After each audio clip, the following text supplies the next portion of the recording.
अपन ने अभी तक जब पढ़ा शुरुआत की संधि कितने प्रकार की होती है? 3 प्रकार की थी, स्वर संधि, व्यंजन संधि। व्यंजन संधि हम कर चुके हैं और अब पढ़ेंगे अपन विसर्ग संधि। विसर्ग संधि देखिए, स्वर संधि में क्या हो रहा था, स्वर के साथ स्वर का मेल हो रहा था। व्यंजन संधि में क्या हो रहा था, स्वर के साथ व्यंजन हो सकता था, व्यंजन के साथ व्यंजन हो सकता था, व्यंजन के साथ स्वर हो सकता था। विसर्ग संधि में क्या होगा, धन से पहले विसर्ग होगा। क्या होगा, विसर्ग होगा। मिलने वाला कौन होगा, स्वर या व्यंजन, कोई भी हो सकता है। विसर्ग के साथ स्वर भी मिल सकता है और व्यंजन भी मिल सकता है। ये चीज आपको ध्यान में रखनी है। अब इसका अपन नियम नंबर पहला पढ़ेंगे। नियम नंबर पहला क्या कहता है कि विसर्ग के साथ प्लस में कौन आए, च या छ आए। च या छ आए, जुड़ने वाला कौन हो, च या छ हो। तो क्या होगा, विसर्ग के स्थान पर, किसके स्थान पर, विसर्ग हट जाएगा और विसर्ग के स्थान पर क्या बन जाएगा, स बन जाएगा। सलगम वाला स बन जाएगा। कैसे, जैसे निहि प्लस चय, निहि प्लस चय। अब क्या होगा, सब पहला क्या लिखा हुआ है, नी। अब विसर्ग के स्थान पर किसका आगमन होगा, स का। क्या हम आधा स ऐसे लिख सकते हैं, हाँ लिख सकते हैं। इसके बाद ये क्या है, चय, ऐसे लिख दो। निहि प्लस चय क्या बन गया, निश्चय। एक शब्द मैं लिखता हूं, यहाँ पूरा उसको संधि में तोड़ना है, मनश्चेतना। ठीक है। अब अपने को पता है संधि हो कहां से रही, यहां पर क्या है, स है, इसके स्थान पर क्या बन जाएगा, विसर्ग बन जाएगा। तो यहां तक का काम कंप्लीट हो गया। प्लस में क्या आएगा, चेतना। क्या आएगा, चेतना। ये नियम कहता है कि विसर्ग के प्लस में च या छ होता है तो विसर्ग का क्या बन जाता है, स बन जाता है। अब अपन करते हैं नियम नंबर 2। नियम नंबर पहला क्या था, विसर्ग के बाद च या छ आए तो क्या बन जाता है, स। नियम नंबर 2 ये है कि विसर्ग के प्लस में स आए, क्या है, स आए तो भी विसर्ग के स्थान पर क्या बन जाएगा, विसर्ग के स्थान पर स बन जाएगा। ये स तो वैसा ही रहेगा, लेकिन ये जो विसर्ग है इसके स्थान पर क्या बन जाएगा, स बन जाएगा। जैसे एक शब्द है निहि, क्या है, निहि प्लस शुल्क, निहि प्लस शुल्क। इसको जब जोड़ेंगे तो क्या बनेगा, नी। विसर्ग का क्या हो जाएगा, स। पीछे क्या था, शुल्क। इसको हम ऐसा का ऐसा लिख देंगे, निःशुल्क। इसी तरह एक शब्द है दुशासन। अब आप कह दिए इसका क्या करनी है, संधि विच्छेद करनी है। यहां पर क्या है, शासन। इधर क्या है, दो। दो के बाद क्या लगेगा, विसर्ग लगेगा। किसके स्थान पर आए विसर्ग, स के स्थान पर। प्लस में कौन आएगा, शासन। इस तरह से 2 प्लस शासन बन गया। इसी तरह से मान लो नियम नंबर 3 क्या कहता है कि विसर्ग के प्लस में कौन आए, ट या ठ आए। नियम हमें याद करने पड़ेंगे, छोटे छोटे ट्रिक से मैंने अपनी पीडीएफ पे डाले हुए हैं, उससे आप याद कर सकते हो। विसर्ग के प्लस में आप क्या आ जाते हैं, ट या ठ आता है तो विसर्ग का क्या बनता है, षटकोण वाला स बनता है। ध्यान रखना, अभी तक हमने 2 नियम पढ़े, उसमें क्या था कि विसर्ग के बाद च और छ आता तो सलगम वाला स बन रहा था। विसर्ग के बाद भी सलगम वाला स आ रहा तो भी कौन बन रहा था, सलगम वाला स बन रहा था। लेकिन यहां पर क्या हो रहा है, विसर्ग के बाद ट और ठ आ रहा तो क्या बन रहा है, षटकोण वाला स बन रहा है। कैसे, यहाँ एक शब्द है धनु, क्या है, धनु प्लस टंकार, क्या है, टंकार। अब शब्द इसको आप जोड़ेंगे क्या आ जाएगा, धनु का धनु हो जाएगा। ये क्या लगा हुआ है, विसर्ग। विसर्ग के स्थान पर किसका आगमन हो जाएगा, स का। पीछे क्या था, टंकार। इसको ऐसा कैसे लिख लो, धनु प्लस टंकार, धनुष टंकार। इसी तरह एक शब्द है, जैसे मान लो यहाँ पर लिखा हुआ है चतुष्टिका। क्या लिखा हुआ है, चतुष्टिका। अब इसको आप बोल दिया तोड़ना है। यहाँ पर क्या षटकोण वाला स है ना, तो ये चतु, इस स के स्थान पे क्या आ जाएंगे, विसर्ग आ जाएंगे और प्लस में क्या आएगा, टीका, ट। यानी कहने का मतलब यह है कि विसर्ग के बाद ट आता है तो इसका आगमन होता है स का। किसके स्थान पे होता है, ये ध्यान रखना है, विसर्ग के स्थान पे होता है, ये याद रखोगे। अब अगला नियम है, सेम का सेम नियम है। जिस तरह स के साथ था, विसर्ग के बाद यदि स आता है, विसर्ग के बाद यदि स आता है तो प्लस में तो क्या होगा, विसर्ग का स बनेगा। यानी जिस तरह से च छ का अपन ने पढ़ा था, च छ के बाद यदि क्या आ रहा था, विसर्ग के बाद च छ आ रहा तो स बन रहा था, और श आ रहा था तो भी क्या बन रहा था, स। उसी तरह से विसर्ग के बाद यदि ये वाला स आ रहा है षटकोण वाला, तो भी क्या बनेगा, तो भी विसर्ग के स्थान पर ये स बनेगा। कैसे, जैसे चतु, विसर्ग प्लस षष्ठी, चतु प्लस षष्ठी। जब हम इन शब्दों को जोड़ेंगे तो क्या बनेगा, देखिए चतु, इस विसर्ग का आधा स, फिर ये वाला पूरा स, और फिर ये चतुष्षष्ठी। समझ में आया? एक बार पुनः समझ लें कि विसर्ग के सामने कौन आ रहा है, षटकोण वाला स। तो विसर्ग के स्थान पर भी क्या हो जाएगा, स हो जाएगा। विसर्ग के स्थान पर भी क्या हो जाएगा, स हो जाएगा। कैसे, जैसे एक शब्द है चतु प्लस षष्ठी। अब देखिए यहाँ पर क्या है, विसर्ग है, विसर्ग मिलने वाला कौन है, स है। वापिस कैसे करेंगे, चतु, इस विसर्ग के स्थान पर क्या हो जाएगा, स, ये वाला पूरा और ये षष्ठी। इसको हम ऐसे लिख सकते हैं। अब अगला जो नियम है वो ये है, अगला नियम ये है कि विसर्ग के साथ कौन है, प्लस में त या थ आए तो क्या हो जाएगा, विसर्ग का क्या बन जाएगा, स बन जाएगा। विसर्ग के स्थान पर क्या आ जाएगा, स आ जाएगा। हम देखो तीनों स्टेप पर नियम हमें याद करने हैं, स और स। ये किसके साथ मिलने से बनता है, ये देखो, एक तो च आए, छ आए और स आए विसर्ग के प्लस में, तो क्या बनेगा, स, ये बनेगा।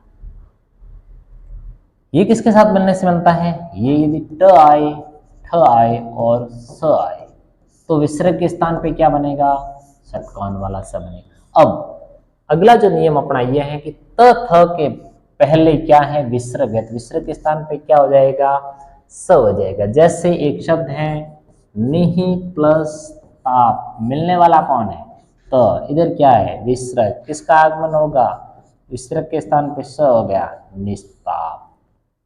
इसी तरह एक शब्द है विस्तार, क्या शब्द है, विस्तार, क्या होगा इसका, वी, क्या लगेगा, विसर्ग, किसके स्थान पर, स के स्थान पर, पीछे क्या बचा, प्लस में कौन आएगा, तार।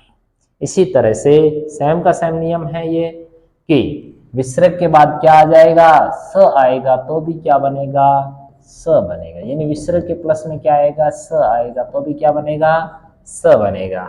कैसे, जैसे निहि प्लस संदेह, निहि प्लस संदेह, इसका जब हम जोड़ेंगे तो क्या बनेगा, नि, विसर्ग के स्थान पे क्या आ जाएगा, स, फिर ये संदेह लिखना है, नि प्लस संदेह, नि विसर्ग के स्थान पे आधा स और ये हो गया संदेह, निसंदेह। इस तरह से हम इस शब्द को जोड़ सकते हैं। इस तरह से एक और शब्द लिख देते हैं यहाँ पर, निहि प्लस संकोच। हम इसको जोड़ेंगे तो क्या होगा, नी, विसर्ग स्थान पे क्या आएगा, स हलंत है तो स आ जाएगा और फिर आधा स हो गया, संकोच, निसंकोच। इस तरह से ये सब बन गए। देखिए इसको एक बार थोड़ा सा वापिस तीनों को समझ लें, आपको समझ में आ जाएगा। हम जब लिखते हैं तब पहले कौन सा स आता है, स ये आता है, इसके बाद स ये आते हैं ना, तीनों ही इसी स्टेप में हमें याद करने हैं। यानी विसर्ग के प्लस में क्या, च, छ और स आते हैं ये तीनों, तो कौन सा विसर्ग स्थान पे ये स बनता है। विसर्ग के प्लस में कौन आता है, ट, ठ और स ये आता है, तो क्या बनेगा, ये वाला स बनेगा। और विसर्ग के साथ प्लस में कौन आएगा, त, थ और ये स खुद, एक तो खुद ही है, दूसरा अपने को त थ याद रखना है, ट ठ याद रखना है और च छ याद रखना है। तो कौन सा स बनेगा, ये वाला स बनेगा। ये किसके स्थान पर बनेंगे, विसर्ग के स्थान पर बनेंगे। ये तीनों चीजें अलग अलग आपको याद करनी है, इससे हमारे विसर्ग संधि के 6 उदाहरण क्लियर हो जाएंगे। अब देखो, मान लो विसर्ग से पहले क्या है, विसर्ग से पहले इधर कौन है, अ या आ स्वर है। विसर्ग से पहले कौन है, अ या आ स्वर है। मिलने वाले प्लस में कौन है, क, ख, कौन कौन है, क और ख, ख को मिला के लिखना है, और प और क, ख और प और क्या है, फ है। क ख प फ है तो क्या रहेगा, विसर्ग जो है वो हटेगा नहीं, विसर्ग क्या नहीं करेगा, हटेगा नहीं, यानी विसर्ग जैसे का तैसा रहेगा। जैसे एक शब्द है अधः प्लस पतन, क्या शब्द है, अधः प्लस पतन। अब जब हम जोड़ेंगे मिलने वाला कौन है, प है, विसर्ग के आगे क्या स्वर लगा हुआ है, अ, हम इस शब्द को जोड़ेंगे तो क्या बनेगा, अधः पतन, अधः पतन। इसी तरह से प्रातः काल, आपको इसको कह दिया इसकी संधि विच्छेद करो, मिलने वाला कौन है, क, त के आगे स्वर क्या है, अ, इसकी संधि भी क्या होगी, प्रातः विसर्ग लगेगा और काल शब्द जुड़ेगा। अब ये तो था अ, विसर्ग से पहले कौन आए, अ आल है। अब यदि मान लो अ आ के अलावा कोई भी स्वर आए, क्योंकि अ यहाँ आगे कोई भी स्वर आए और मिलने वाला कौन हो, वही सेम चीज क ख और प फ, यानी इधर तो क्या होगा, अ आ को छोड़कर, अ आ को छोड़कर कोई भी स्वर हो, कोई भी स्वर, इधर कौन आएगा, अ आ को छोड़कर, क्योंकि अ आ को साथ में रखते हैं। यदि अ आ के बाद क ख प फ आते हैं तो क्या होगा, विसर्ग यथावत रहेगा। और यदि क ख को सॉरी अ आ को छोड़कर कोई भी स्वर आए, कोई भी स्वर आए तो क्या होगा, स का आगमन हो जाएगा। कौन से स का आगमन होगा, षटकोण वाले स का आगमन होगा, ये ध्यान रखना। जैसे निहि प्लस कलंक, निहि प्लस कलंक क्या होगा, किसके स्थान पर आगमन हो रहा है, विसर्ग के स्थान पर हो रहा है, ये स हो गया, फिर लिख दो निष्कलंक, निष्कलंक। इसी तरह से निष्फल, नि प्लस फल, ये क्या नियम कहता है कि अ को छोड़कर ये स्वर आ रहा है ना, ई आ रहा है, और इसकी वजह से किसका आगमन हो रहा है, स का आगमन हो रहा है, तो ये हो जाएगा निष्फल।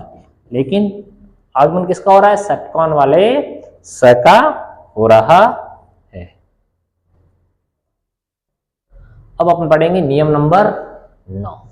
नियम नंबर 9 क्या कहता है कि विसर्ग से पहले कौन हो, ई या उ हो, विसर्ग से पहले कौन हो, ई या उ हो, और मिलने वाला क्या हो, र हो। मिलने, ध्यान रखोगे, विसर्ग से पहले ई या उ हो और मिलने वाला क्या हो, र हो, तो क्या होगा, विसर्ग का तो क्या हो जाएगा, विसर्ग का लोप हो जाएगा, क्या हो जाएगा, लोप हो जाएगा।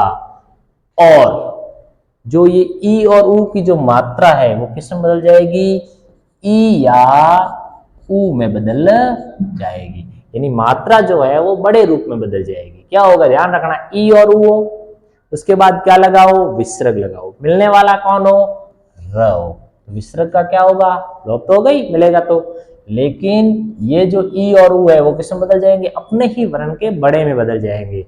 जैसे ये क्या है, निहि, मिलने वाला कौन है, रज, यानी र है, तो इसका क्या होगा, नी का नी हो जाएगा, विसर्ग हट जाएगा और ये बड़ा लिखा जाएगा नीरज।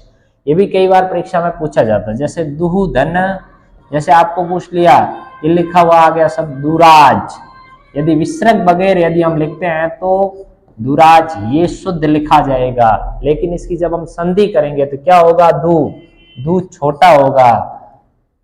हालांकि हम जब उपसर्ग में पढ़ेंगे तब भी दू से एक उपसर्ग होता है, उसके बारे में पढ़ेंगे, दू उपसर्ग होगा, दू उपसर्ग में दू छोटा होता है। अब देखो यहां पर दू प्लस क्या आएगा, राज, नियम क्या कहता है कि इधर ऊ है, ऊ के बाद क्या है, विसर्ग है, मिलने वाला क्या है, र, तो विसर्ग का क्या होगा, लोप होगा, यही अपने वर्ण का क्या बनेगा, बड़ा बनेगा, जब जुड़ेगा तो दू का क्या हो जाएगा, दू, और पीछे क्या आ जाएगा, राज। ये नियम नंबर था 9। अब पढ़ेंगे अपन नियम नंबर 10। नियम नंबर क्या पढ़ेंगे, 10। अब क्या है कि विसर्ग से पहले कौन है, अ है, विसर्ग से पहले कौन है, अ है, और मिलने वाला क्या है, अ को छोड़कर, क्योंकि अ के साथ अ तो मिलेगा नहीं, अ को छोड़कर क्या है, कोई भी स्वर आए, अ के अतिरिक्त कोई भी स्वर आए तो क्या हो जाएगा, विसर्ग का लोप हो जाएगा। क्या हो जाएगा, विसर्ग का लोप हो जाएगा, और कुछ भी परिवर्तन नहीं होगा। अ को छोड़कर इधर मिलने वाला अ हो, सामने भी क्या हो, स्वर हो। देखो फर्क क्या है, स्वर के सामने कौन आ रहा है, स्वर आ रहा है, लेकिन विसर्ग लगा हुआ है। किसके साथ लगा हुआ है? सिर्फ अ के साथ लगा हुआ है। मिलने वाला अ को छोड़कर कोई भी स्वर आ सकता है। जैसे अतः, अतः में क्या है? यहाँ अ लगा हुआ है। मिल कौन रहा है? एव। कौन मिल रहा है? एव ही नहीं, यहाँ भी स्वर आ रहा है। अब जब ये जुड़ेंगे तो क्या बन जाएंगे? अतएव। हुआ क्या? सिर्फ विसर्ग का क्या हुआ है? लोप हुआ है। विसर्ग का क्या हो गया है? लोप हुआ। जैसे एक और शब्द लिख देता हूं मैं, पय प्लस आदि। क्या होगा? विसर्ग हट जाएगा, यहाँ प्रयोदी नहीं करना है। पय आदि, और कुछ नहीं। जैसा शब्द है वैसा का वैसा हमें लिखना है। ये 10 नंबर नियम आपको समझ में आएगा। क्या लिखा हुआ है कि विसर्ग से पहले कौन हो? अ हो। मिलने वाला क्या हो? अ को छोड़कर कोई भी स्वर आए होगा